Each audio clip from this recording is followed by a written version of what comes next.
Hello, YouTube. Hi, YouTube. It is Unnecessary Roughness. We got a big game this weekend. Multiple subscribe. big games. Enjoy the show. Like, subscribe, like, subscribe, like, subscribe. Say nice things or mean things. Comment if you like the cameras. Goodbye. Say nice things. Goodbye. Yeah. All right. What is this? That was such a bad clap. That was the worst clap It I've ever will pop up. You went like this. You never clapped? There we go. Oh, that's a clap. Honestly, sometimes when you're put in that position to clap for a podcast, there's a lot of pressure. Take one hand and hit the other one? No, sometimes have a lack it just of falls coordinate- flat. I don't know. She I have fell no flat. coordination. Well, I'll tell you that much. Yeah, sometimes. She almost missed. She did almost miss. Because when you're clapping organically and authentically, your hands just know. It's. I got a question. Uh-oh. When did clapping start? Think about that. Think about our. Think about our. It had to be our BC. species. And we're watching something that we approve of, and we're like, how do we show our approval? Yay! Look good. But Brandon, you say our species though. Yeah. There are other species that clap, like seals clap, dolphins clap. There are other animals out there that clap. So is this just a natural? Since we have these hands, is it a natural clap. thing? They for do. us? So it started somewhere this might before just be, us. You know what? Don't babies just naturally clap? Yeah. They do when they're excited. Yeah, they do. So maybe that's just It's built an into evolution. us. I don't know if this. That's not right. It's instinct. Well, but I think evolution has created instinct for us. Taking it way back to the 6th century BC, lawmaker Cleisthenes of Athens made it so the audience would have to clap in approval of their leader. I think I like that. I think you guys in here should have to clap for the approval of your leader. Every time I get done with a show, you should clap for an approval with the leader. In fact, I'm not going to start the show until this show's not going to start. You guys clap for your leader. You. This is actually, there was an article written once called A Brief History of Applause, the Big Data of the Ancient World. And this was written by The Atlantic. But that's written by a woman, though. But also, these people are not taking into consideration that the animals that we evolved from were already doing it. Humans are trying to steal applause. It's a fact. I am about to start the show. Proud of you. Good for you. No, Jack. Don't sell out, Jack. Let's start the show. Hello and welcome to Unnecessary Roughness, Barstool's college football show, brought to you by High Noon Hard Seltzer. And we have a new camera set up, and the High Noons, I don't know what to do with my hands right now. They're supposed to be right here. They're over there by Katie, and they're right here in front of me. Ooh, that's the lime right there. The lime's so good. The lime is good. What are the flavors we got here? We have the grapefruit, also good. Old Standby, the guava, and the peach. The peach. The number one flavor, in my opinion, and Me Casey too. Smith's opinion. Absolutely. It's a miracle I there's haven't any in the office still. I haven't tried the pear or the cranberry yet, but I would assume the peach will stay. There's atop. been a box of High Noon stashed at my desk for about 6 months now. I've had some just stashed under my desk. So For what reason? I don't know why. I just wanted to make sure I had some in case You never know. things went. You never know. Do you ever know? And speaking of flavors, their new pear flavor and their cranberry flavor are available in the High Noon Tailgate Pack. It has 2 black cherry, 2 pear, 2 cranberry, 2 grapefruit. High Noon, college football, there is no better pairing in the world. Have you noticed that Pairing. Yeah, I get it. pairing? Yeah, got it. Have you noticed that the commercials are changing over now on TV, and so Yes. they're changing into Christmas Yeah. commercials? I saw one last night during the World Series that was for like cranberry sauce for Thanksgiving, and I immediately thought how great a cranberry High Noon would probably be for like a day drinking experience on Thanksgiving, because it's basically just Answer this without thinking, okay? Okay. Just answer it as soon as I ask it. okay. Full Thanksgiving dinner in front of you. First food you grab. Green bean casserole. Stuffing. My bitch. Stuffing. My bitch. Stuffing First of is- all, it's called dressing. No, It's called not. dressing. You're It's called weird. dressing. Let's act like we're proper Southerners here. It's not called stuffing. It is called dressing in The the South. SEC bias is getting out of control. But this is another thing, and you yelled at me about candy corn. I'm sure you're going to yell at me about this. I'm sure we've talked about it on this podcast. I think stuffing / dressing is the last thing on my plate. Yeah, but I don't It's the think you've best had the thing. good one, though. Did you get the gravy on top of it? You want me to? The gravy with you the- want me to call my grandmother from the grave and tell her what you just said? You want me to call my grandmother from the grave and tell her what you said? No, We can get our dead grandmothers just going to war. That would be scary. What's your dead grandmother's name? Bobby Jean. That's Earl That's Dean. awesome. Earl Dean. Earl Dean and Bobby Jean. We both went deep south. Bobby Jean. Earl Dean. No, it's the soggy bread is not for me. I like it, and you only have it that one day. Really, that's it. But that's the thing. But you're right. Green bean casserole, and I will say, I was very, very, very high on the fact that you don't eat candy corn for the rest of the year. Green bean casserole, I would have at any time of the year. My wife makes it for me once a week. Once a week, every week. Yeah, you can come Why over. don't you? Okay. Because green bean casserole doesn't heat up well. You have to have it the first time. But it's cold though. I remember. I like it when it's cold. From the candy corn debate, how it's seasonal. Pumpkin spice lattes. You're not gonna have a pumpkin spice latte. I drink cold March. pumpkin spice Let me have lattes Casey if back. they are available at any time of Give the me year. The Casey problem back. is they're not available. I need Casey back. Back over here. They're not available. You eat green bean casserole cold? I will eat it cold. No, Oh. no. Listen, You have a great wife, by the way. I do. you have a Like, fantastic she makes wife. that once a week. First of all, it's not hard to I was make. about to say, Jackie. It's remarkably easy. When we call it a casserole, It's not a casserole. it's 3 ingredients. It's green beans, cream of mushroom soup, onions on top. Yes. It is very and easy. milk to make. milk, and then you Yeah. put it in a bowl and you mix it up, Yeah. and it looks just like green bean soup. Yeah. And then you put it in the pan and you put put the fried little onions crispy on top. on Yeah. top. I've never had it, and That's you know what? I know you have a family, so you've not done this. I've lived on the East Coast and done like Friendsgivings. Most people up here have not had that. They don't have it as a part of their Thanksgiving, so I get to introduce people to it. The problem is if you make it in front of people, it does not look appetizing until it's done. Yes. No.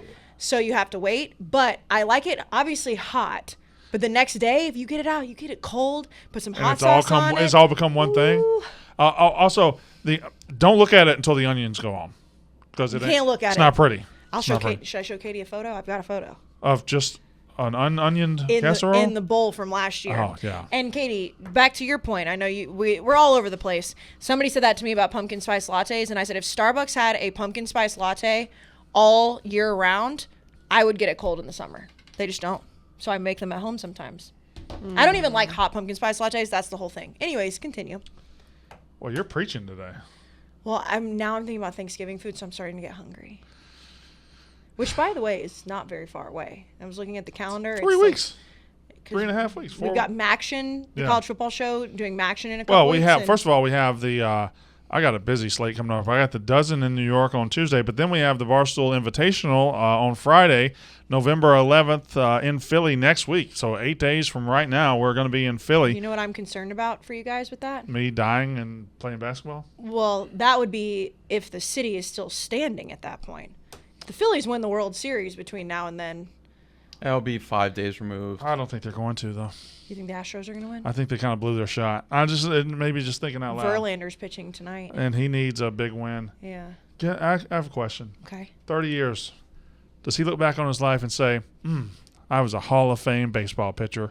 Or does he say, I married prime Kate Upton? I think he says, boy, I did it all. I mean, what a life. I think that guy said, I was winning on and off the field. I mean, prime, that's his number one accomplishment. He married prime Kate Upton. Also, and I know you, Prime Kate Upton. Kate Upton is still very much prime Kate Upton.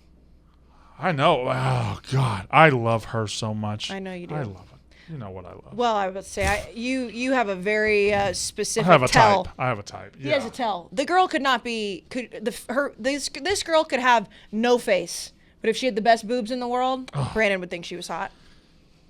Anyway, should we talk about college That's football? the number one. It's like a good store window, you know? You look in there, I want to go shop in there. I would say if I was ranking features on store windows, I would say the face is probably Face. the Who cares about window the lights? shopping? Who cares about the lights? All right. Anyway, Don't Lights talk on, college nobody football? home. What? Nothing. Okay. You getting sassy? Nope. Okay. I do appreciate that we just bonded over our same answer of green bean casserole. I feel like we probably do that every year. We definitely do. Yeah, that's fine. But I get the excited. calendar turns. You know, you have your annual traditions. Mariah Carey I'm sure season's here. we'll do our No. favorite Christmas song soon. You gotta at least get to Thanksgiving. I agree with that, but Or at least the Let me tell you closer to something. I know what Thanksgiving people than say. Halloween. I know people say that. If I took this phone out right now and started playing Jingle Bells or something, or you wouldn't tap your foot, you'd be like, "Oh, that feels pretty good." yes, but Mariah I wouldn't Carey's put it on different. myself.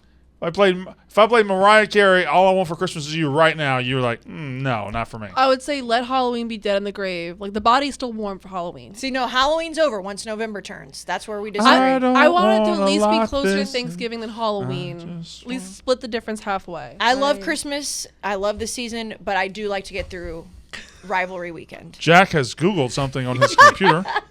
He has Googled. He's showing Can we talk about college football? Jack, it's not like we have big games this weekend. You're right. All right, this is probably the worst slate we've had. Yeah. College football. I know we said this on the college football show, but can you imagine what the CBS people... All I want for Christmas Jack, I tried. Is you. Jack, I tried. No, he likes to sing. The CBS I really do like to sing. executives are probably furious At themselves? At themselves that they did not use this upcoming weekend as one of their doubleheaders. They have. So they have to watch Alabama LSU on ESPN. This is going to be Tennessee, Georgia, the big game. We'll get to all the big games and everything, but listen, Tennessee, Georgia is obviously huge. Clemson, Notre Dame is not small. Kansas State, Texas, as we still try to figure out the Big 12. You know, every TCU game is now big because they're carrying around an undefeated record. The Pac-12 doesn't really have a whole lot that's going to really upset the apple cart this week, but we're really whittling down to everything. Now, we treated the college football playoff poll release as a non-event on this show. We said that on the show the other day. We're like, it doesn't really matter. We're too early. We're not going to play ESPN's game. But let's cap this discussion at 2 minutes. 2 minutes of discussion. What did you think of the playoff poll? I think that whenever people say, oh, the first rankings don't really matter because they're all going to play itself out, is true to a certain degree because those games have to be played. We'll see one played this weekend. However, I do think it sets a precedent for who they think will be in the playoff if they win out. Clemson being ahead of Michigan says to me that unless Clemson loses, they are for sure in, regardless of what happens in any of their conference, and I cannot believe that they are ranked ahead of Michigan. I know they have more ranked wins, but the inconsistency between number 2 and number 5 in Ohio State and Michigan, and then number 4 and number 7 with Clemson and TCU do not make sense to me. Use your eyeballs. You stole both my points. What's the same points I tweeted out on Tuesday night? You stole both my points. I did not. You know, if you're going to rank Clemson 4, which is fine, you can do it. They do have 3. It's not fine. It's not fine. But if you're going to do it, I think TCU has to go with them. TCU also has some pretty good wins.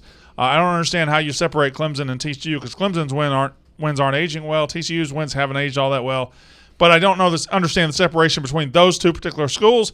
I also don't understand the separation between Ohio State and Michigan. If you want to say Michigan, you haven't beaten anybody. Your schedule isn't good enough, so you're number 5. How can you then turn to Ohio State and say, hey, you've beaten a lot of good teams? They've beaten their best wins the same team. The only separation between Ohio State and Michigan is something that obviously you were carrying the flag for, is the non-conference schedule. And I know people are out there like, oh, it doesn't really matter. It does matter. There is something to be taken into consideration with that. However, I don't think the committee did that with this specific ranking. I just take just Michigan and Clemson, the two of them, the eyeballs test. If you look at how Michigan has won versus how Clemson has won this year, I would put Michigan ahead of Clemson. And people are like, well, the ranked wins and all that. That's what the computer did. The computer would put Clemson ahead of it because of the strength of schedule according to the AP rankings, not what we're actually watching on the field. Well, let me spoil something for you. It doesn't matter where Clemson was going to be this week. They are at 4. But if they went undefeated, they're going to get in regardless anyway. If they were 4, 14, wherever they are, if they go undefeated, they're getting in. The main thing here that I come across away from this is you kind of bottle this thing down and you say, oh, well, the SEC champ's going to get in, the Big Ten champ's going to get in, then Clemson if they're undefeated, and then you start deciding who the one-loss teams are. I think by the end of this season, these one-loss Pac-12 teams are going to have a huge, gigantic voice into who gets into the playoff. A lot of people assume when Michigan loses or when Tennessee loses, when and if those teams loses, and you can say opposite for Georgia, Ohio State. When and if those teams lose, the one-loss team still has a chance to get in, and that's very well true. But they will have to do a resume comparison to either USC, UCLA, or Oregon at the end of the season, and Michigan's will not hold up. Tennessee's probably will, so we'll see. But that's the last year when the playoff committee came out with their first rankings and people said Cincinnati's not going to get in. I said, you better watch them. They're going to get in the way they are. I'm telling you right now, you better keep an eyeball on a one-loss Pac-12 team because the way this is set up, I think they're going to get in. I don't disagree with that. I think that the danger, and we know that every year when this happens, it plays itself out to where it's fine. But the danger of saying that, and Clemson I agree with because they put that precedent at number 4, but an undefeated TCU, a Big 12 champion TCU, there are a lot of people saying, well, they'll for sure get in. When you look at what could potentially happen, if you say an undefeated Clemson's going to get in, an undefeated TCU's going to get in, but then you have to start comparing resumes between a one-loss SEC team or a one-loss Pac-12 team, there is going to be a lot of drama surrounding I that. do think if everybody stays undefeated, the winner of Ohio State, Michigan, the winner of Tennessee, Georgia, if everybody stays undefeated, those are 2, then Clemson, TCU, that's pretty clean playoff. Clean playoffs don't happen very often. I don't think TCU has a chance to get there undefeated. I don't really know that Clemson has a chance. Can I tell you a secret? Yeah. And I don't know why I've all of a sudden decided to feel this about Clemson. You said it a few weeks ago. I want Clemson to lose so bad. I just don't want to see. I just think I want them to lose this so year. bad. Sometimes you have 2 or 3 2 title-worthy teams, 1 title-worthy team, 3 title-worthy teams. I think this year we probably have 5, and I don't think Clemson's one of those teams. It's not even just that. There is definitely something to be said about the fact that I think that they would get killed. But you know what? TCU might get killed. USC or UCLA or Oregon might get killed. But Clemson has been there so often and has clearly won the thing, so it's not like they aren't deserving of it. But it's like if you're not going to deserve to be there this year, then just move ahead. Just let Notre Dame beat you. Do us all a favor. By the way, just going off the rankings and nothing else, because it's not going to be a line like this, but pretend we have a 12-team playoff and pretend this weekend we're going to see number 5 Michigan against number 12 UCLA, number 6 Bama against number 11 Ole Miss. That'll figure itself out. They're going to play anyway. Number 7 TCU against number 10 LSU, number 8 Oregon against number 9 USC. I mean, it would be sexy. That's all I'm saying. So sexy. It would be sexy. Is there a world assuming the outside happens as supposed to and Ohio State, Michigan play very closely, is there a world they could both make it in? Yes, there is a world that they could both make it in. Now, it needs a lot of things to go wrong elsewhere. A lot of things to go wrong elsewhere. Go very wrong. That world exists. There's a minute world. All right. So in our solar system, there's like 1 billion planets or something like that. I'm sure they're of all sizes and shapes. I'm sure there's a tiny little planet out there. In that little tiny world, 3 SEC teams could get in. That could happen. It's a 0.0001 chance, but it is a chance. And for 3 SEC teams to get in, like every other galaxy would have to self-implode. Yes. I mean, listen. It would have to be one of the only galaxies left standing for that to happen. Man, I tell you what, I can't wait because I've had wars with Michigan fans earlier this year about their bad non-conference schedule. It doesn't matter. Boy, if you motherfuckers take a close loss to Ohio State, and then you have a resume off with Georgia or a resume off with Tennessee, Oregon. Oregon, you're going to start singing a very different tune, and you're going to say, Jim Harbaugh, we're going to have to rescue because they do the same thing next year. Their non-conference is trash. I thought they played someone. No. Next year, it's just as bad. After it's 2020. Okay, that's what 2024. And you know who they were supposed to play this year before they bought it out? It was supposed to be Washington. No. Yeah, they were. No, it was UCLA. They played Washington last year. It's supposed to be UCLA this year. No, I think they were supposed to play Washington at Washington and Michigan State. And UCLA what, next year? No, it's UCLA. I feel very strongly it was UCLA. Continue on. I'll look it up. So. Are you going to smart-ass Google again, or are you going to No, I got it right here. ECU, UNLV. Oh, that's my next God. year. Yeah. I know, but I'm saying you're saying for next year. Yeah, and next year's good. terrible again. That's insane. I saw this happening, and our friend Brad, I see you and Brad made up. Our friend Brad said this too, that even with these rankings, Michigan fans see no reason to schedule harder non-conference games. I could not disagree with that more, because that will come into fruition. Because if you look at what you just laid out, and if it comes down to the committee sitting and saying, okay, we have this resume in front of us, we have this resume in front of us, and Michigan's non-conference up against any other teams on conference, that will come into play. It might not today on November the 3rd or 4th, whatever, but everybody knows it's in the back of our heads. Of course, they could just go out and beat Ohio State and render it all pointless. Then it doesn't matter. You're correct. You still think Michigan's winning that game? I do. So you know what I noticed you did, which I really liked, and because that's what you believe. You said, Michigan and Tennessee because you think Georgia's going to win. I do. And you think Ohio State's going to win. I do. I'm on the opposite of both of those, and I like that. Well, that's a good segue because the big game this week is there's too many polls. It's a 1v1.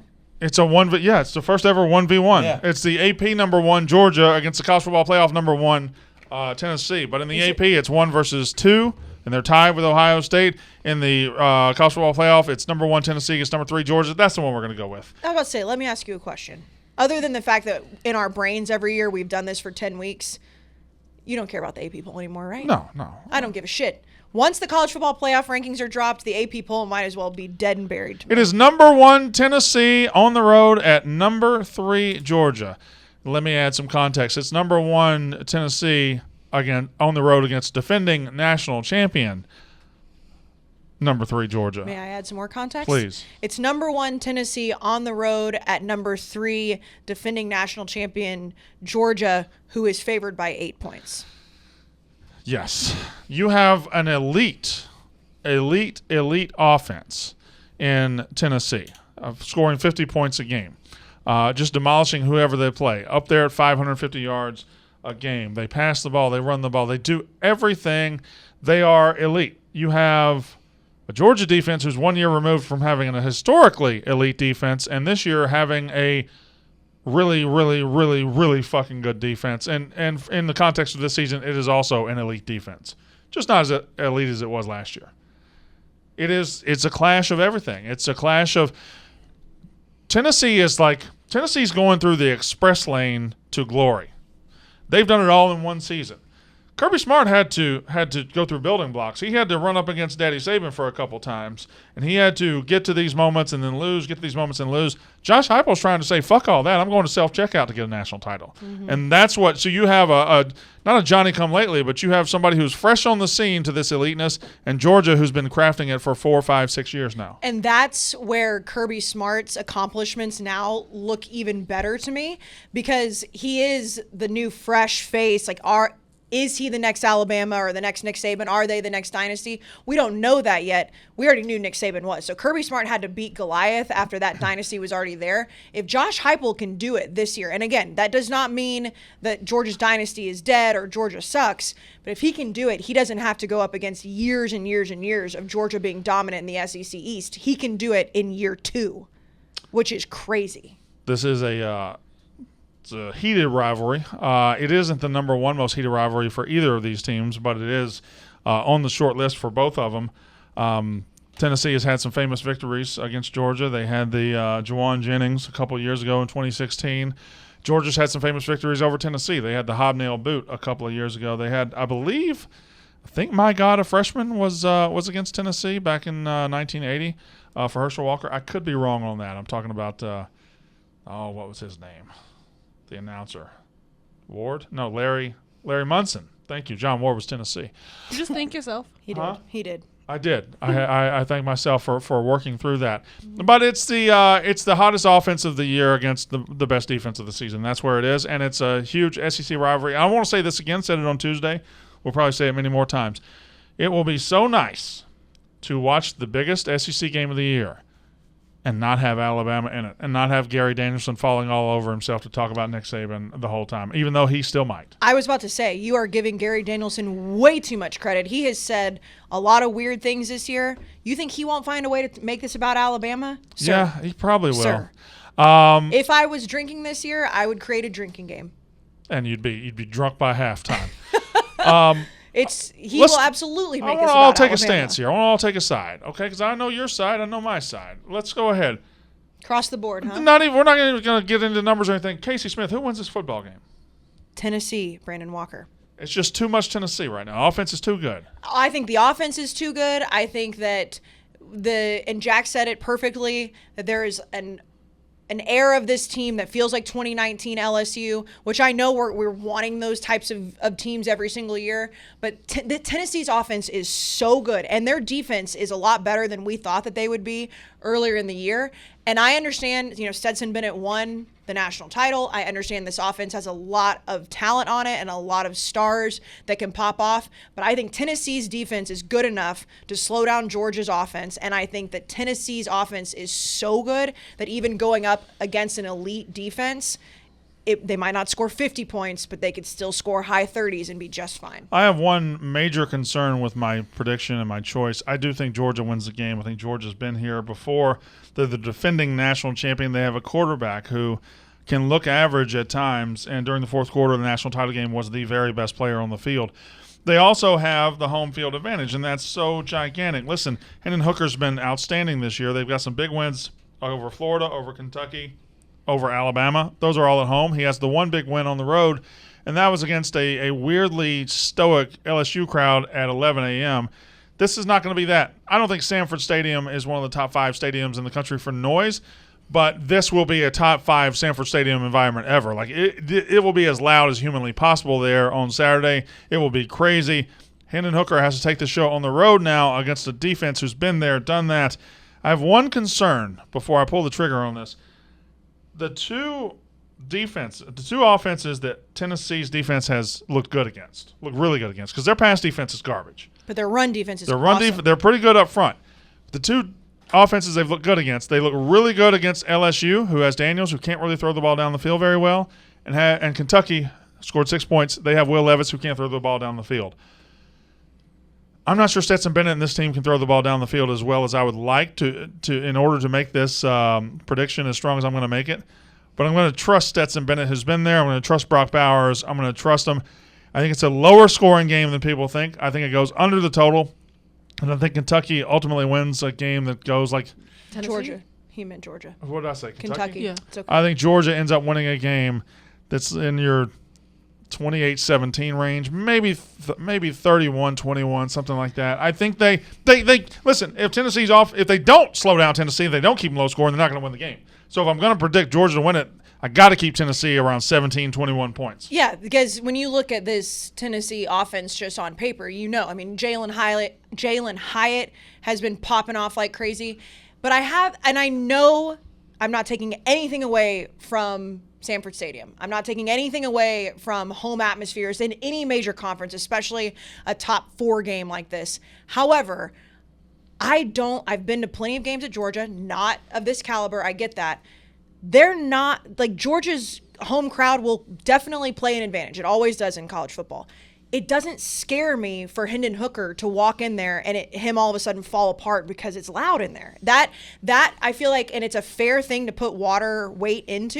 Yeah. I'm not putting as much weight into that home field advantage in Athens at 3:30 as I feel like a lot of people are, because I think that this offense for Tennessee is so good and is so well-oiled as a machine right now that even if they struggle and have a couple 3-and-outs because it's too loud, it's not going to stop them the whole game. Well, my only thing about that is Tennessee's they score almost every time anyway, but they seem like a very momentum-based offense. You saw when they built a big lead against Alabama, then they stalled for a little while, and then they ended up getting it back and winning the game. They're a momentum-based offense, and going into a loud place where you're not going to be as comfortable, it will be harder to build momentum and keep momentum and sustain it. So you're going to have something that breaks through there. They're a good offense. I just, as good as they are, and as elite as they are, and as big of a breakthrough as it's been, Georgia's defense has been on that level for years. Yes, and that to me is way more concerning for my prediction. But I'm going to be honest. Again, I'm not talking shit about Georgia, so Georgia fans don't be mad at this. But if you sat me down, we didn't know what games we were talking about, we didn't know what the matchups were, and you said name teams in Power 5 schools that have massive home field advantages, Georgia would not be on my probably top 20 list. Again, they're great, and they have how many people? 100,000 people, however it's like many, 92 of them. However it may be, but that atmosphere I don't feel like has a reputation of being a place where it's like you are scared to go play because of how loud it is between the hedges. Jack, who wins Saturday? I keep coming back to the fact, let's say Stetson Bennett and Georgia put up 31 points, 34 points. Is that enough? I think that's about where they're going to be, so it better be. Because I don't see, if this game gets into the 40s with both teams, Georgia doesn't win the game, in my opinion. I have a feeling that Tennessee can blink and put up 28 to 35 points. That being said, This defense, I would say Georgia's a tier above Alabama's defense that they put big numbers up against. I'd say 2 or 3 tiers above, but I disagree with that for sure. But that all this being said, I am going to pick Tennessee to win this game. I think we're going to look back on this and say, hey, Tennessee is truly the it team this year, and this is the game that we wake up and realize it. All that being said, though, Georgia may just make me eat my own words. But that would be okay. You know, the beautiful part about it is a loss eliminates neither of them. Yeah. Now they would have to have some help down the line, but like we could see this could be the first of 2 games between these 2 teams. Who knows? But I don't think a loss eliminates either one of them. Katie, stats. I think a loss for Tennessee will make it a lot harder. Like they will need Georgia then to lose. Like if Tennessee loses, Georgia losing wouldn't help them at all. No, Georgia losing would hurt them. They would need Georgia to go win the SEC championship. No, I see what she's saying. I think are you saying that they would lose in the SEC championship and Bama wins, and then if they beat Bama, how would I think you if it's put a Bama? 3-way tie between everyone lost one to each other between Alabama, Georgia, Tennessee, and Tennessee's not playing the SEC championship, then it makes their life harder. No, but the tie at that point, what she said, the tie is if Georgia beats Tennessee and Alabama beats Georgia, Alabama's in. Right. We're not worried about them. Yeah. We're not discussing them anymore. We're discussing Georgia, Tennessee, and Georgia would have won that game. Right. That's easy. So Georgia But would Tennessee be beat Alabama. Doesn't matter. Alabama's not in the discussion. Yeah. Alabama's not in the All right. discussion. Okay. Alabama's That's in, fair. and and also I think Tennessee just needs it more. on pay. But they are ranked number 1 though. That's because the thing, of what is that the Tennessee college has football playoff done. Put them at 1. What have they accomplished? I think and it's a road loss too. It's not a home loss. I think they could survive a loss better than Georgia could. I agree with that, but Third down. They just lose their destiny. A big matchup Control here is Georgia's third down offense against Tennessee's lackluster third down defense. Georgia ranks 5th in third down success on offense. Tennessee ranks 59th. If they can get them in those situations, can you get off the field? That also goes to say, if Georgia gets Tennessee on third down situations, can they get off the field? Katie, you didn't answer the question. Who wins the game? I can't see past. I love Tennessee to keep it close. The only thing I feel confident about is Tennessee keeping it close and covering. Which I know is not a win. Katie, who wins the game? Katie, who wins the game? I can't get past. You have to. I know. I'm gonna have, just because I feel like we keep on doubting them. I guess I'm gonna have to go with Tennessee. Who's doubting them? Who's doubting Tennessee at this point? They're the number 1 team in the country. For me, They're number 1 team in the country, but they're a touchdown Vegas. underdog. That's the Vegas. Listen, Vegas is Vegas, man. That's. Can I at least say personally, Alabama versus Tennessee? I thought Alabama was gonna blow them But out. that was their big Kentucky moment. versus- That was their big moment. Like they had to prove it, and they did. But I know, but I'm saying for me. But she is right though, because and I know that I don't think any of you guys said, or maybe Dave said, that Kentucky would beat Tennessee. But I mean, I was the only one that was like. No, I was firm on. I said I would eat a shoe if Tennessee lost. I love thought that. Kentucky was going to keep But it close. and again, it feels like it was a year ago, but the college football show, I was like, am I taking crazy pills? No, Why am I the only one that thinks were Tennessee right. is going to cover against Kentucky? And it was almost to the point where I was like, am I just seeing things? Yeah. So Katie does have a point that even though Maybe it's not the national media. I'd like yes, to point out but that I didn't choose a side on that game. I chose the under, and it hit. Oh, you're right. But if you had to choose, you could probably admit that you would have. I think I would have Kentucky. picked Tennessee because I didn't feel like Kentucky could score with them. But I did think Kentucky's defense would slow them down a lot more than they did, and they didn't do it at all. Also, the content that will come out of this country if Tennessee wins. If I'm about over the content with Tennessee. No, I'm not. Brandon, I'm not. From a here's the thing. social I media understand why you perspective, are. it's great. I will say, Brandon, I 100% understand why you, Thomas Brandon Walker, would be sick of Tennessee's content. The rest of us are not.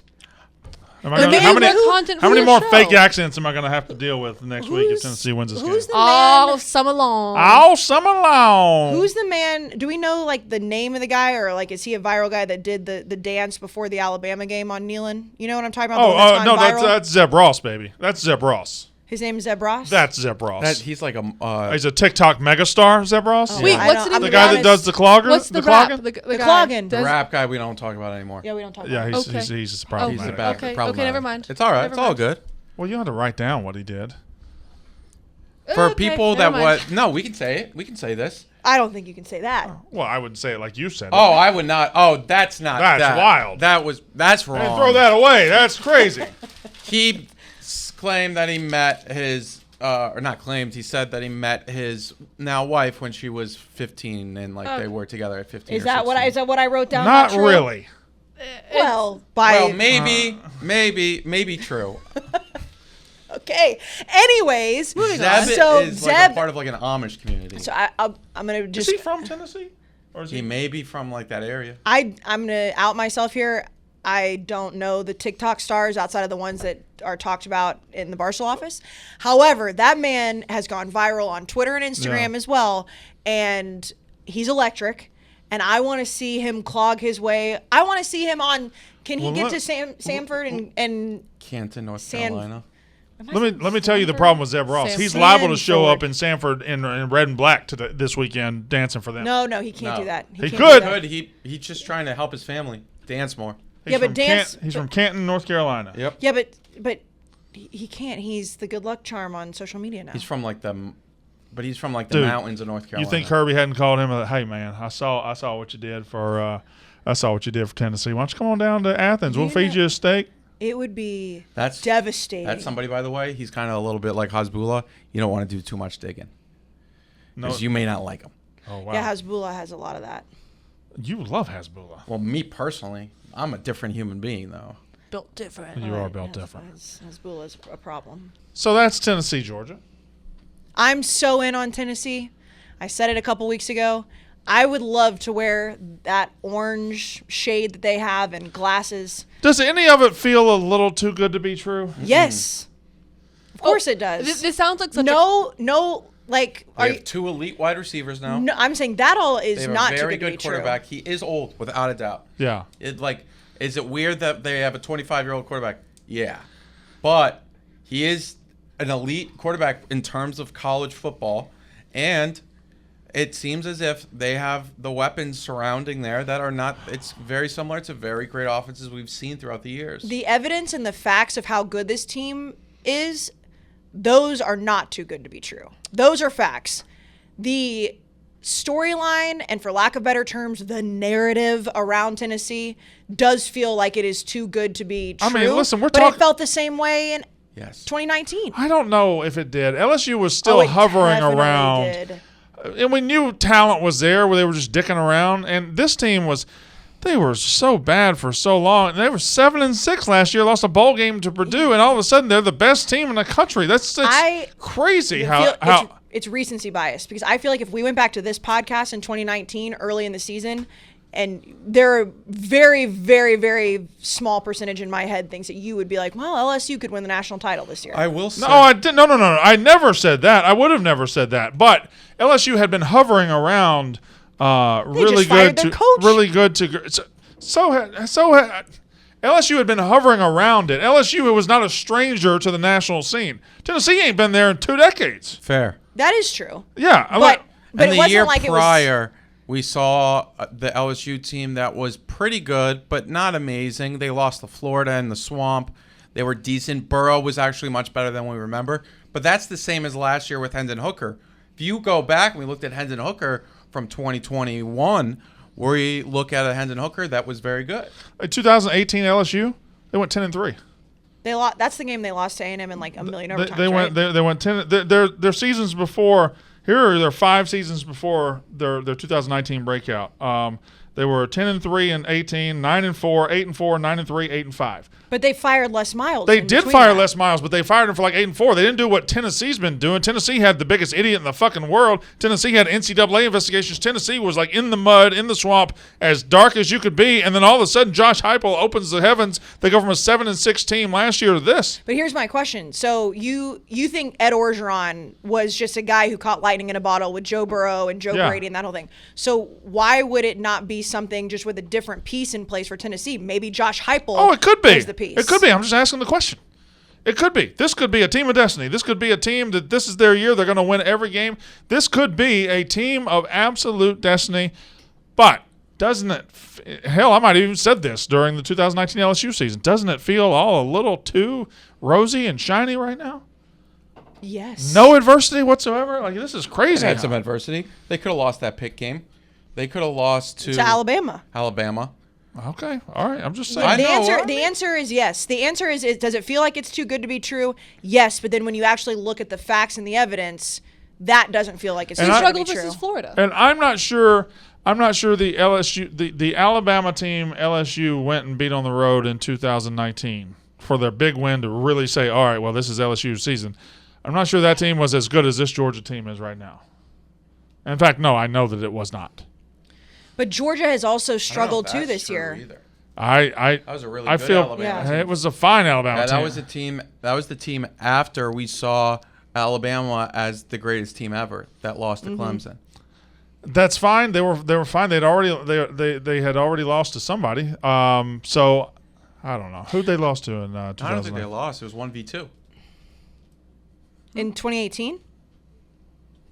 19. Whatever. 19, I- please. It was 1v3. All right, fair enough. I will say, No. as somebody who Look up Alabama 2019. That's what y'all want you to look up. They didn't lose at that point. They I want you to then look that ended up. I think they had lost. Then they ended up losing to Auburn at the end of the season. That crazy game. They That lost is to- correct. Told you. I don't know why you're doubting me. Fact. I will say that as somebody who has been ringing the bell for parity in college football, that's probably why I'm buying into this Tennessee it's thing. great I to see love new it. blood. It's great. And maybe I'm discrediting Georgia too much, but I'm talking about Georgia, That box score. the That stadium. Bama team was loaded. Fine, whatever. I do not feel like when we turn this game on Saturday that it will be anything. It'll definitely be crazy. It'll be a cool atmosphere, but I don't think that by the end of the season we'll be like, do you remember those opening shots in Athens? You might. It's going to be as good as they can do football. It will be as They'll be good. good. Oh, No. it'll be good. We're but downgrading it. Then Georgia. that's probably what I'm doing. I'm Look at this downgrading it box too score much. but It's for gonna be an both SEC teams. a big This was SEC game. crazy game, man. It's gonna be a big SEC. Jamar game, but- Chase, Justin Jefferson, and we're on the same field with Devonta, Jerry Jeudy, Henry Ruggs, and Jalen Waddle. I mean, that's like Najee. possibly the greatest Najee Harris as well. Yeah. wide receiver matchup and running back matchup of all time. that And game then was so Tua and great. Joe Burrow. I mean, unbelievable. Tua has a legitimate argument for an NFL MVP. Oh, I know. Tua's amazing. Shout out Tua. Shout out Tua. I love him. think- I really like him. I think Jalen. And I'm glad he's Jalen does healthy. too. Yeah. Jalen's great. Jalen's so good. All right, here we go. Let's move on from that game Should because we move on to the Alabama LSU game? I kind of want to let's put some You know space what? in between the SEC games. You know what we should do? Pray to touchdown Jesus.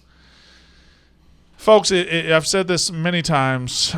Before we get to touchdown Jesus, let's talk about the Barstool College Basketball Invitational. The Barstool Invitational. I was gonna see if you I gave up on a segue there about Well, halfway through. I thought you were gonna somehow bring like Kirk Minahan into it because he's podcast Jesus. but Let me promise you something right now. I will no. never bring Kirk Manahan into anything on this podcast because it's a podcast that people actually enjoy.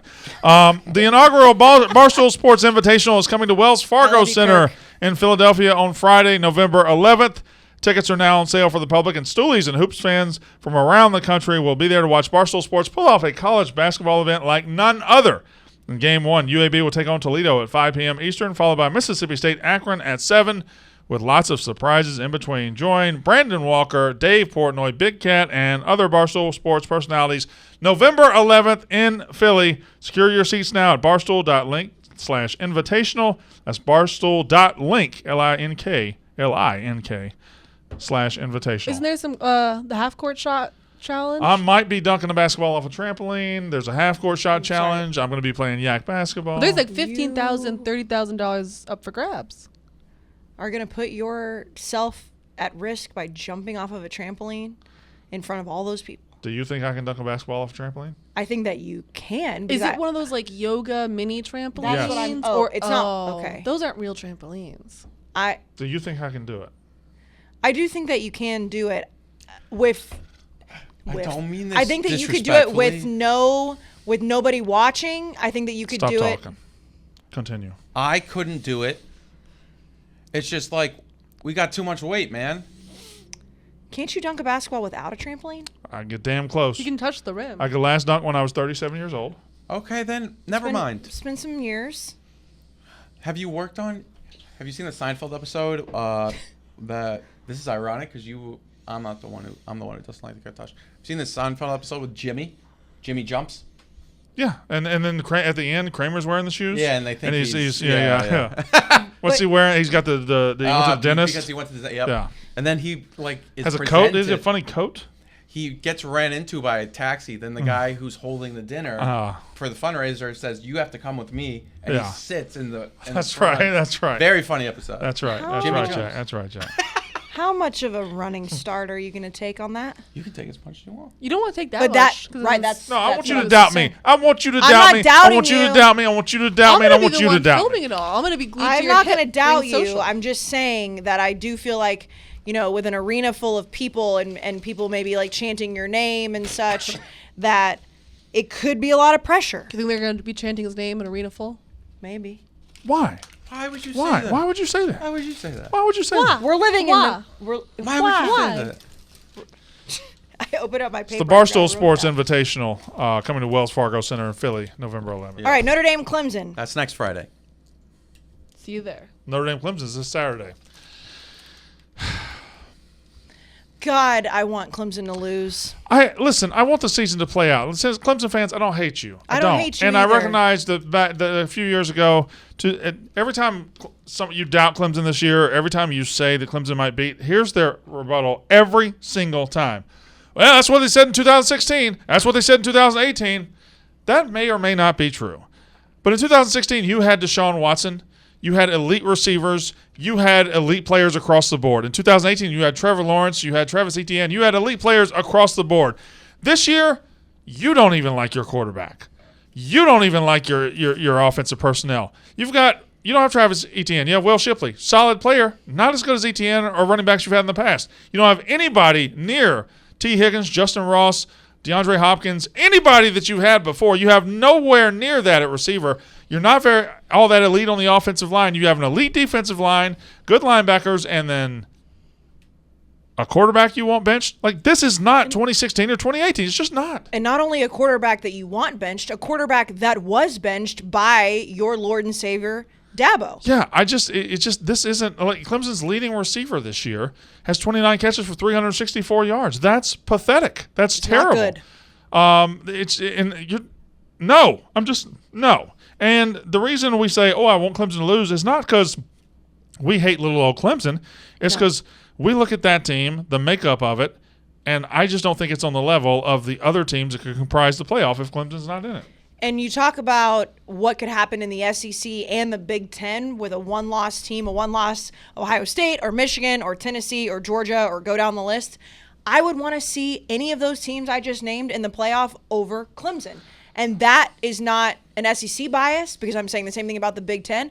I just don't think that this Clemson team would be able to stand up against the has of the playoff.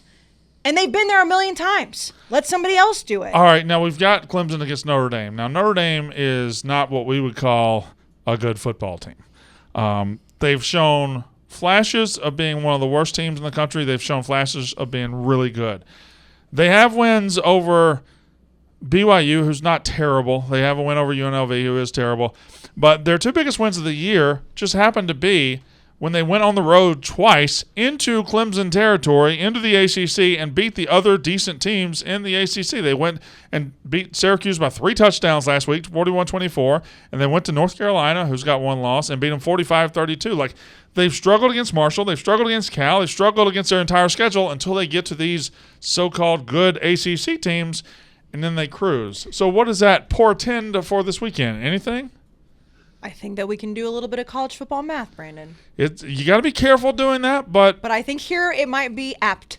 Clemson is on the road here at Notre Dame. I can't get past which quarterback is going to win this game for Clemson because you got to go win road games. Which quarterback's going to win it for Notre Dame now? That's a good question. Notre Dame's offense is also, what's the word? Not good. Yes. This could be a rock fight. It could be one of those 10-7 games. But Clemson is the one that's playing for a playoff spot. Here's my stance on Notre Dame. Marcus Freeman is a first-year head coach. He has to have something to grab onto to show his fan base, all right, this is why I'm the guy. This is why we're heading in the future. I'm recruiting well, and this is the win that says Notre Dame picked the right guy. this is his chance to say to the fan base, I am your guy, and this is why I hate picking Notre Dame to win the game because they're just not all that good. I just don't believe in Clemson that much either. This is damned if you do, damned if you don't to me. It is, and I am going to sit here and say that I could be absolutely eating my own words on Saturday, but I'm going to take Notre Dame. I think that one of the biggest off the field, which translates onto the field storyline for Clemson all year, and Jack, you have been asked about it a lot by us too, is how much DJ has to progress to kind of lose the whole, he wasn't very good last year, because he wasn't very good last year. And for a lot of this season, he kept doing everything that he needed to do to shed that, for lack of better terms, look at narrative. his numbers. But then for him to go and get benched, and it's not like he got, remember we were on the plane, we're like, wait, did he get injured and we missed it? What happened? No, Dabo just flat out benched him in the Syracuse game. And that to me has said, okay, we made a huge deal about DJ's confidence. We made a huge deal about DJ's doing everything he can to get this locker room behind him. He's the guy. And then he gets benched in the last time they've played. That leash for him is so short. And if this whole confidence storyline was as big of a deal as they made it out to be, you're telling me DJ is going to walk out there with just the highest of confidence, knowing that he could get pulled after the first drive? The only thing I would say in defense of that is they did have a bye week between the last game and this week to get things right and get DJ back to where he might be completely fine. Yeah. But if the mental warfare type of situation was as important as it seemed to be, and again, I know every single beat writer of every single team is like, the guy's got confidence. But we did make a huge deal about the fact that DJ was finally speaking with confidence, carrying himself with confidence, playing with confidence. And there's nothing more confidence tearing down than getting benched for a quarterback or a backup that every other fan wants. Stop you. What are you doing? I messed this up, as you can see if you're watching on YouTube, and I just wanted to make it better. All right, what was your other thing? You seemed like you were going to say something before you messed the remote up. There we go. I've just fixed it.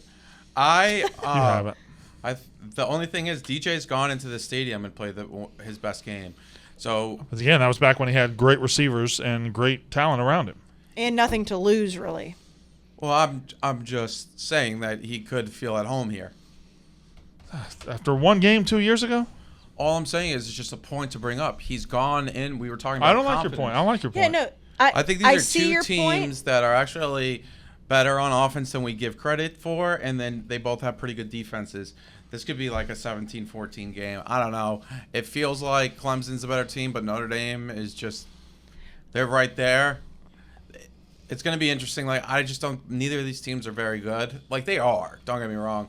But they're 15 to top. Correct. Top 15. They're top 15. Well, Clemson's top 15 good. Yeah, and then Notre Dame's top 30. I see Jack's point about South Bend. However, I would say that if you go in a situation where you were not supposed to play because that was the COVID year and Trevor Lawrence had COVID, you have nothing to lose in that situation. I disagree.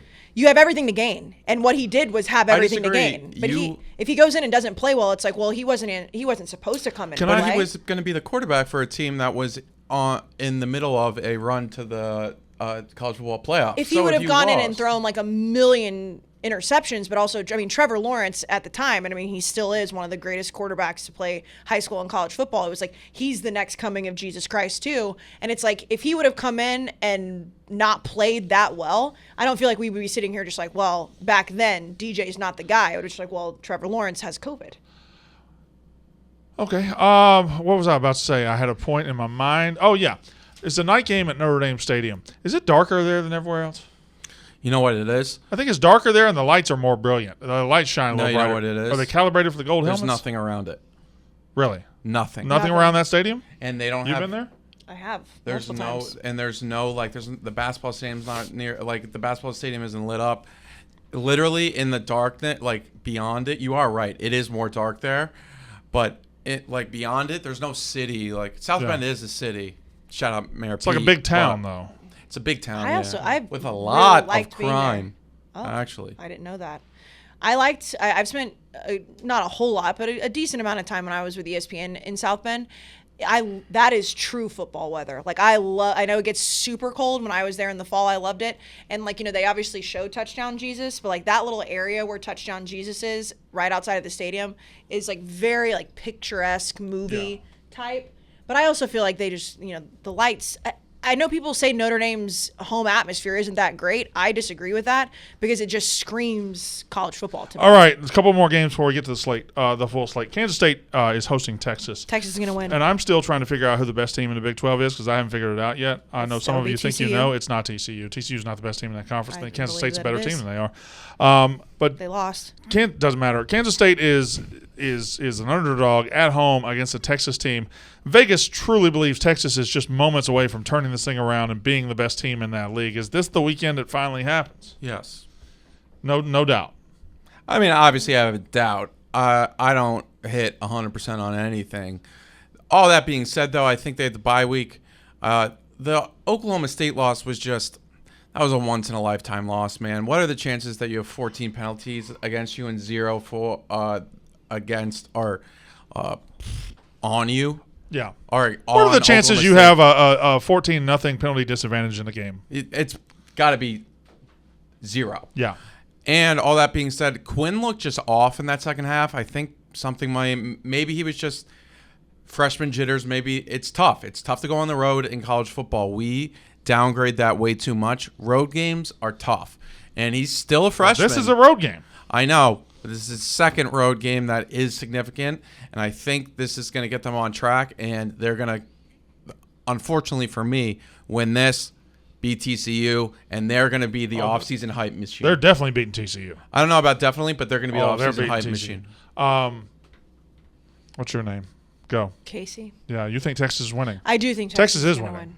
I do think they're going to win, yes. Yeah, I mean, they're just winning. And you're right. The last 4 games isn't to get Texas into like a national title game or a playoff, but it's to absolutely start building the fire of their offseason hype machine. And which is what I thought was going to happen to you guys before you lost to Ole Miss. Well, and it's still possible, but it's going to happen to this team. Don't even. It's possible. Don't do it. For Texas, it is, with so much hype around. Hype around Quinn Ewers. And, we've seen him make those mistakes. We've seen him have some costly turnovers. But he's still really good. They've only lost 1 game where he started. And I do think that this is the game where you say, okay, Texas, yes, they've lost 3 games. They're 3-2 in the conference, fine.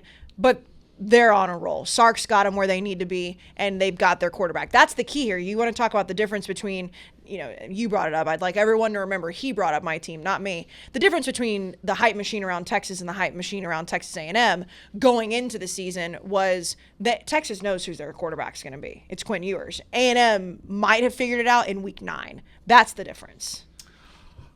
Question about who's going to be the quarterback. Is it going to be Adrian? Is it going to be Spencer for Kansas State? That'll be interesting. I mean, they have 2 options. Both are practicing. Kansas State has a great pass defense, so it'll be interesting to see what Quinn can do. Bijan will have a big game. Texas does well against the run, though, and that's what Kansas State wants to do. 100%. So I don't know. I feel like it's a broken record with Texas. I feel like Bijan could run all over Kansas State. We'll see. We will, in fact, see. And they're not that bad against the run, though. The last one I've broken out. I just have a feeling. Bijan Robinson's also great. No, I know. I was trying to give Kansas State some credit. Relax. God damn. Quit hollering. I know he's the worst. He's not. He just said what he thought. I know she's awful. Just relax. We'll deal with that later. Noah, can you believe these 2? God almighty. And Katie, don't get me started on her. Oh, Jesus. Back to the SEC. I find it very interesting. I find 2 things interesting. Number 1 is everybody's thoughts about the playoffs in the SEC are, well, it's going to be the winner of Georgia, Tennessee, and then whoever wins that's going to play Alabama in the SEC championship game. Relax. Alabama's still got a lot of hay to put in the barn. A lot of it. They got to beat LSU on the road this week in Baton Rouge. They got to beat Ole Miss on the road next week. So they got a lot going on. Alabama's at LSU this weekend. They're 13-point favorites. LSU has climbed back to number 10 in the college football playoff? Well, that's the next thing that we need to talk about because it's very clear, I think, to most people, outside of Baton Rouge probably, that there's a number 10 by their name to help prop up Alabama's I think resume. I disagree with this take a little bit. Really? Yeah, you know why? You know why they're number 10? Because first of all, in the AP or the coaches, they're like number 12. So it's not like they're I thought they were like 15 or No, 16. they're like 12. And the reason they had to go to 10 is like they beat Ole Miss. So whenever you're sliding Ole Miss, you got to slide LSU right ahead of them. And I think that's what got them number 10. Ole Miss is 11. They're like back to back. So you couldn't put Ole Miss ahead of LSU the way LSU beat them. So 10 makes a lot of sense. Like they're 12 in the AP. I think it makes sense. They shot up quick. I don't. They did shoot up quick, I but they- don't because when LSU They beat the has hell out played- of Ole Miss. Yeah, but you don't think Ole Miss is that good?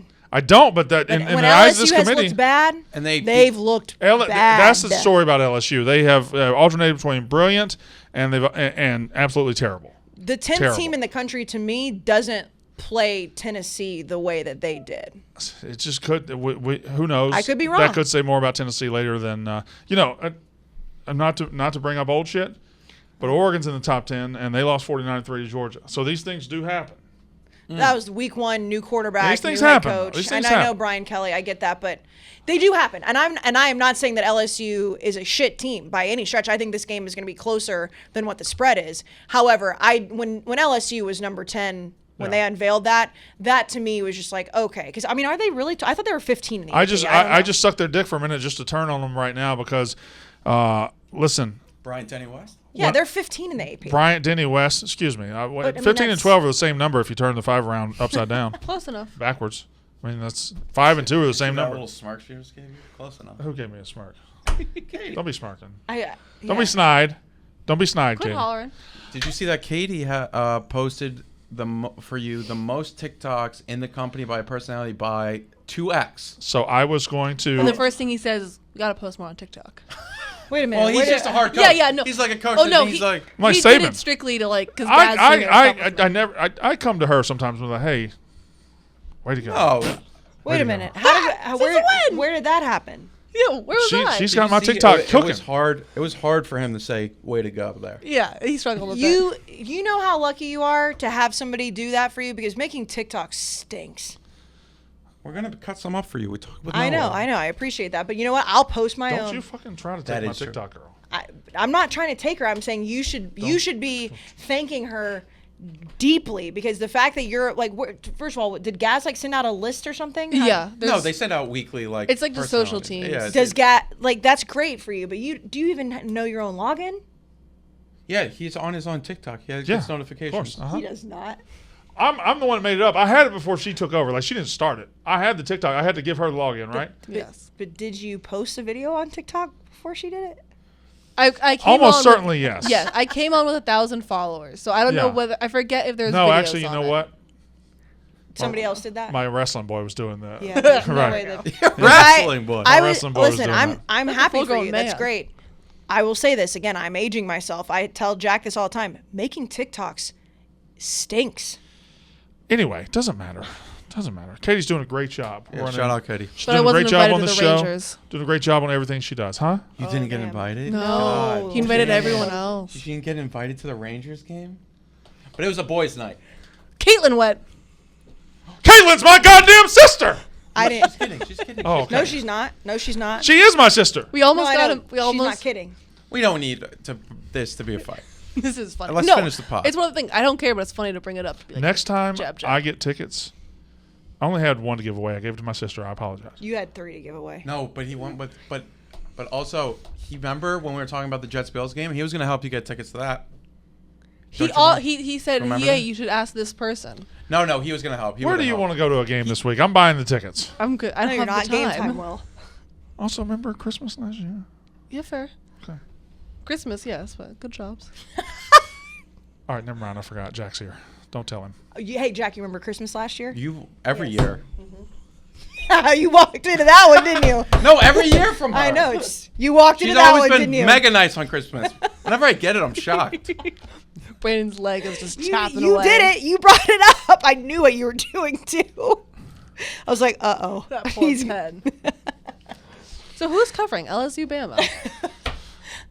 Alabama is. You Alabama, Red. do have a good take on this. Alabama is because We act like every time Alabama loses, oh no, it's over. Oh no, this. Oh no, Georgia's new Alabama. Tennessee's new Alabama. Listen, when Alabama gets a loss, they've won 7 national titles in the last 15 years. 5 of them have been with a loss. When they get a loss, they turn into their final form. They turn into Megazord Alabama, and they get that desperation they need, that edge they need. And they're 6-2 against the spread in their last 8 games in Baton Rouge. They dominate that series down there. I don't know why. I don't know the science behind since that. 2010 they haven't won there. I don't know the science behind that, but Alabama plays extremely well in Baton Rouge, and this line should be like 7.5 or 8. It's 13 for a reason. Alabama goes in there and lays that crimson elephant dick on LSU. I'm going to say things on both sides here. One, I liked that speech, and a little bit of a spoiler if you listen to this and also watch the college football show. There was a little bit of a struggle with this said speech when coming from Dan and Dave. I like the speech, and I see where you're coming from. The only reason I disagree, and I could eat my words and I could be completely wrong. The only reason I disagree is that I feel like this Alabama team has shown weaknesses that a lot of those teams you just mentioned has not in the past, have not. We've beaten a dead horse into the ground, but the penalties, the defense, the offense outside of Bryce Young, this Alabama team has shown the ability to not put teams away like they have, even with a loss. That's the only reason that I feel like that speech doesn't hold as much to me. But I do like the speech. Pull up that slate, Katie. Jack, you seem to lean towards my side on that. Yeah, I'm on Bama. I think this is a remind you game. Yeah, just like we're here. Hey, by the way, guys, it's cute over in Athens, but we ain't going nowhere. It wasn't. You have a good point that you often remind us of. It's like this Bama team may be different, but I think maybe a bye week. They did go to Fayetteville and just destroy Arkansas. Arkansas is probably better than LSU. I don't think That's that a at take. all. What's the take about that? I mean, Arkansas, they're both going to be 5-3 after this weekend. You think Arkansas should be the number 10 team in the country? I don't know that LSU should. Well, I didn't rank them there, Casey. I was just telling you why said they it ranked makes them. sense. I didn't rank them there. I told him in the context of the way they were ranking with Ole Miss, they had to put LSU ahead of Ole Miss. I said, guess. because I don't think Ole Miss is that good. I have a question before we get into the full slate. Ranked, and this will be a good segue, even though it's a 3:30 game. Ranked among wild things that have happened this year. Tennessee being number 1. Bo Nix being a top 5 Heisman contender. Sure. Where is Illinois being a 16.5 point favorite over Michigan State rank? That's incredibly high. Incredible. What's great about Illinois is they're just real. Like it's not fake. Like they've had multiple chances to falter, multiple chances to prove that they're not what they are, but their defense is fucking legitimate. Like they've given up 224 yards a game. I think they're probably number 1 in the country in total defense, if just going by my knowledge of that number. And last week was a spot that they were on the road. Yeah, against they're number 1 in scoring defense and number 1 in total defense. They were on the road against a team coming off a bye, a team playing for an interim coach. So that was a spot, and they won with ease. Jack, pull up Illinois' full schedule. I want to read off some numbers. To answer your question, not only would I have said it's surprising storyline that Illinois is where they are, the fact that they're that big of a favorite against Michigan State after everything. I mean, that's got to be up there with the top storylines. Illinois lost on a Friday night, week 2, on the road at Indiana. They lost 23-20, and that's a bad loss, whatever. Here is every other game they've played. They have 7 other games. These are the totals they've given up of points. They gave up 23 to Indiana in a loss. They gave up 6 in week 1 to Wyoming, 3 to Virginia in week 3. They shut out Chattanooga in week 4, 10 to Wisconsin in week 5. They gave up 6 to Iowa in week 6, 14 to Minnesota in week 7, and 9 points last week against Nebraska. That's elite defense. The 9-6 score on October 8th versus Iowa is just an all-time disgusting score. And let me give you another number, because for all the Blake Corum for Heisman stuff, and we put out a clip today, Michigan fans didn't like it, whatever. Here are Chase Brown's rushing numbers in every game I just mentioned. 151, 199, 146, 108, 129, 146, 180, 149. He's different. Pretty good. And he's unnecessary roughness alum. And he's carrying it he's carrying it 30 times a game, but he's delivering. And Illinois has been fantastic. I know he's not number 1 Nowhere in the country near still, but where is he? Oh, in total rushing? I don't think he's number 1 anymore, is he? There's a guy from a smaller school that's number 1, UAB maybe. Yeah. But he's like 2 or 3? He's number 2. Yeah, as far as Power 5 guys, he's number 1. Yeah, he's number 1 overall. Oh, he's past the other He's guy. 1,200 The next one up. Dwayne McBride is who you're talking about. 11:43. All right, let's go with. And then Izzy to the Hizzy is third. All those guys ahead of Blake Corum. Blake Corum's the third highest, best Heisman odds. I'm really sorry. The team total for Michigan is 10.5. Golly. Blake Corum. Unbelievable. Here's where the difference is. Blake Corum's playing for a team that could play for a national title. Yeah, and his backup averages more yards per carry than he does. I'm just saying that when you know that those, like when you talk about the because list, which I feel like you haven't done in a while, the because list, you're absolutely right. But when you look at what Blake Corum is doing for a team that is ranked, He's not a quarterback though. I mean, I just don't think he should be up there. Michigan State's team total is 10.5. Would you take under or over? I would probably take under in this I think game. I would have to take under. Let's go ahead and get that slate up for Saturday morning. Starting at what's the game tonight? nothing tonight. Coastal. Because I was going to say, you go up against the World Series. I mean, your college football, but the World Series and the barn burner of this is Eagles, Friday Texans. we got the cum game. This is yeah. You haven't seen you weren't here. Okay, good. What happened? We have merch for the cum We have a bowl. cum bowl and it's disgusting. We have merch for it, like No, Barstool no. Sports. Yes, or? Barstool Sports. Not unnecessary roughness. I wouldn't allow that. Yeah, I'm about to say I don't feel like I want a cum shirt. Casey, it's a bowl of cum. No. No, that's exactly right. No. No, baby. Who designed that? Baby, no. Who designed that? It's from my team. I forget. Why is it so thick Thick? looking? It looks like mashed potatoes. It's like by thick porridge. Yeah. It doesn't look as liquidy as it should. And also, All right. Well, let's not break down the cum. let's. why is it that color?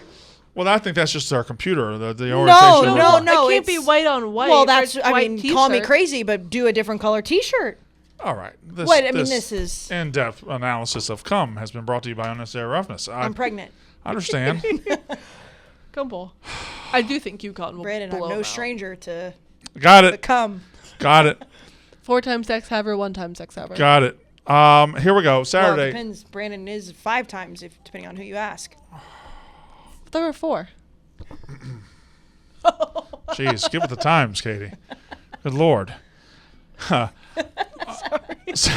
Saturday at noon. Here's your noon slate. 11:30. That's sneaky. I'm really sad that Jack missed all of that. He's I'm probably so actually happy. very glad that he did. He's jealous. Ohio State Northwestern, number 2 Ohio State at Northwestern. That lines up at 38.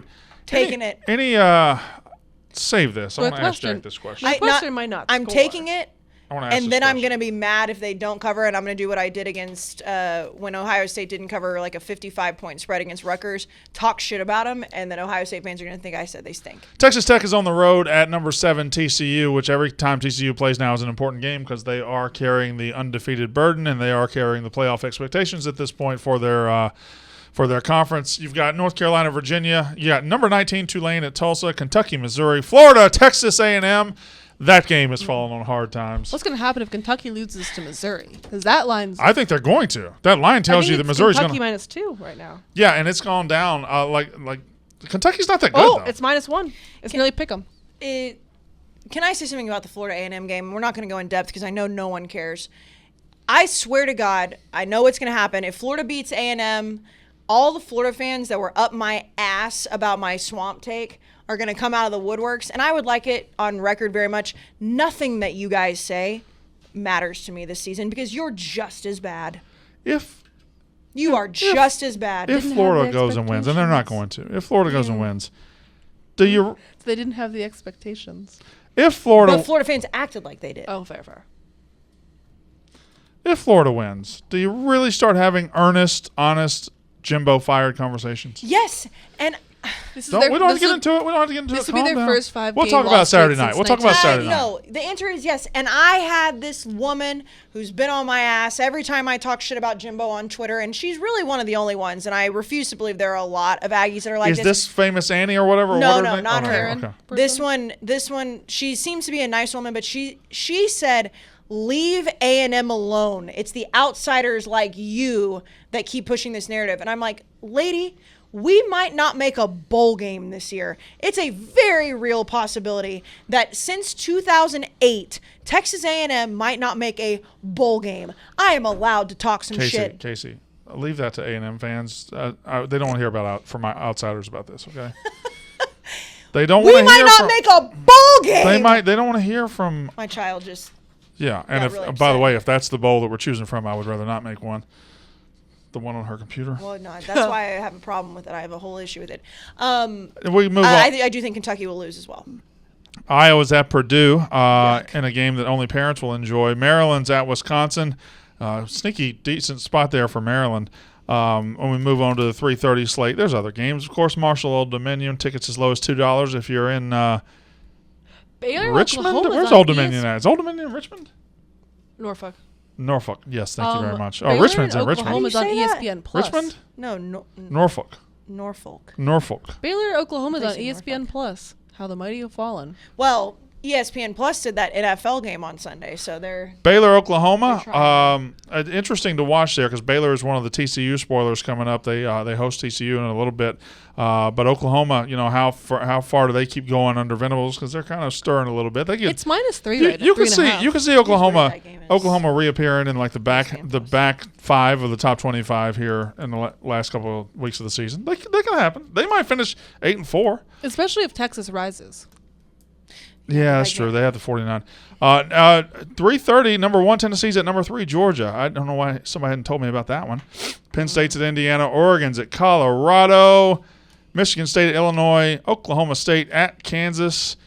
The shine's a little off Kansas. Let's see if I can get it back. 20 Syracuse at Pitt. Pitt's favored, too. They ought to be. Syracuse isn't good.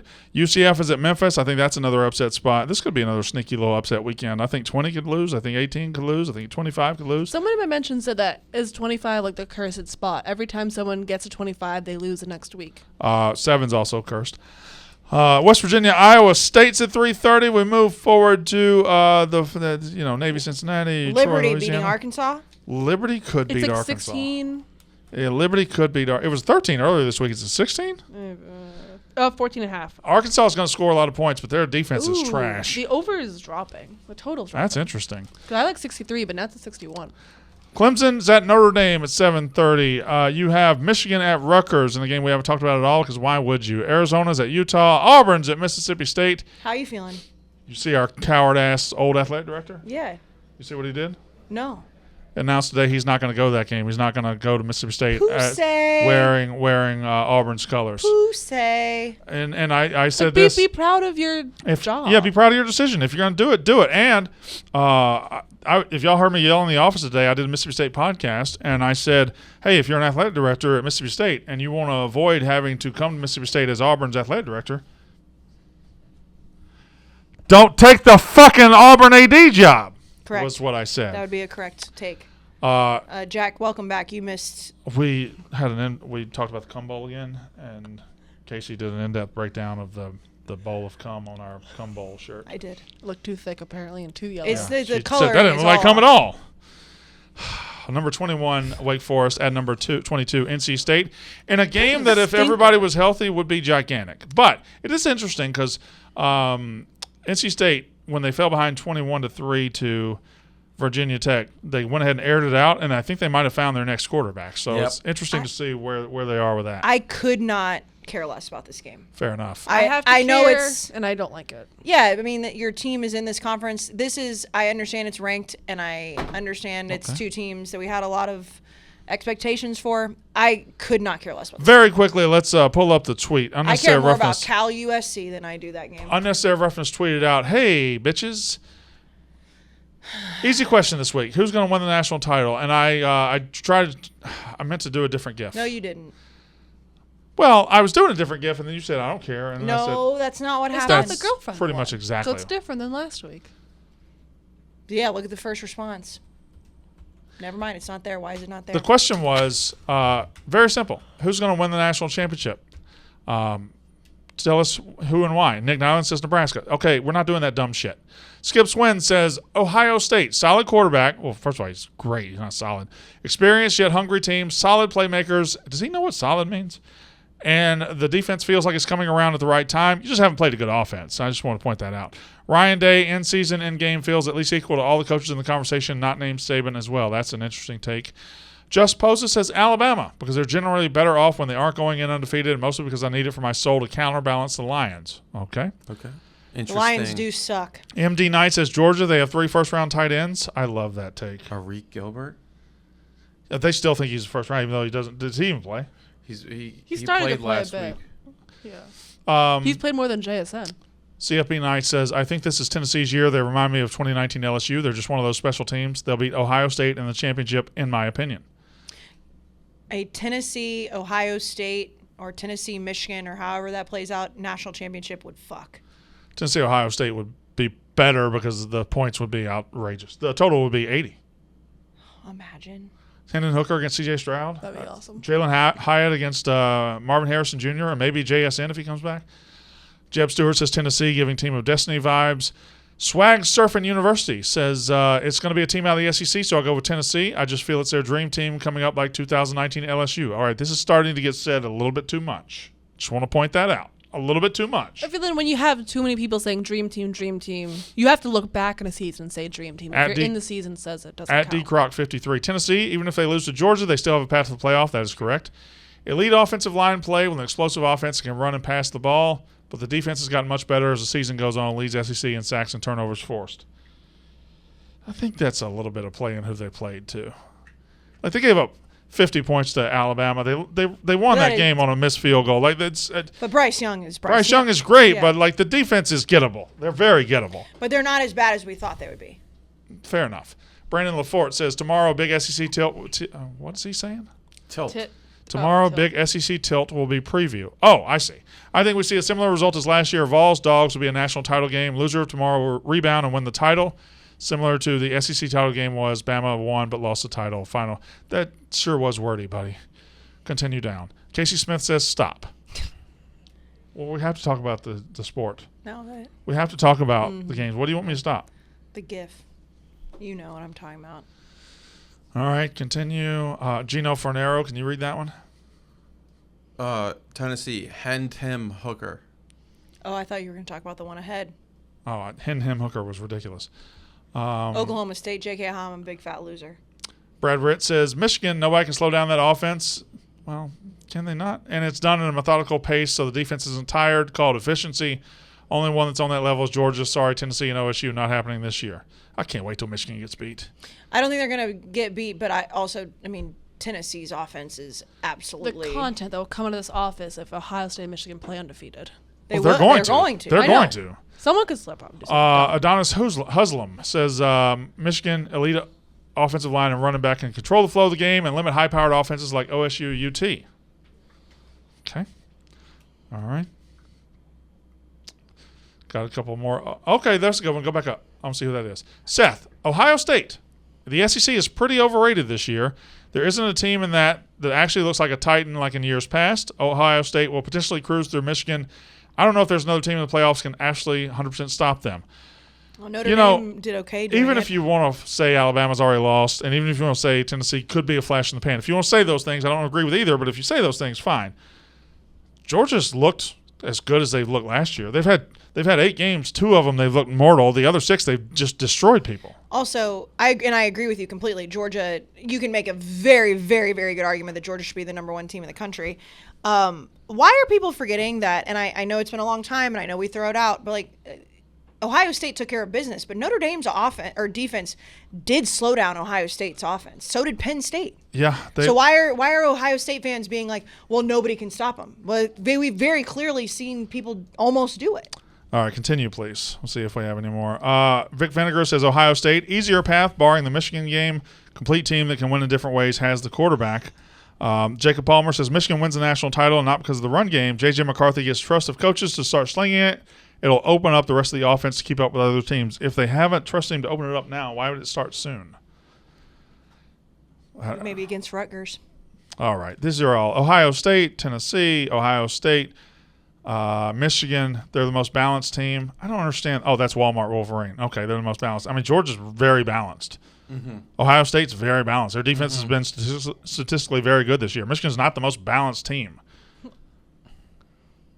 As a Michigan fan, I say Tennessee. That's the only team I don't want to see in the playoff, said Jay Lumsden 91. And most of the vote, Cole says Ohio State. Michael Nolan says Ohio State. UCF. Jordan Fife says, I want to fight this GIF. Okay. He's just trying to simp for Casey.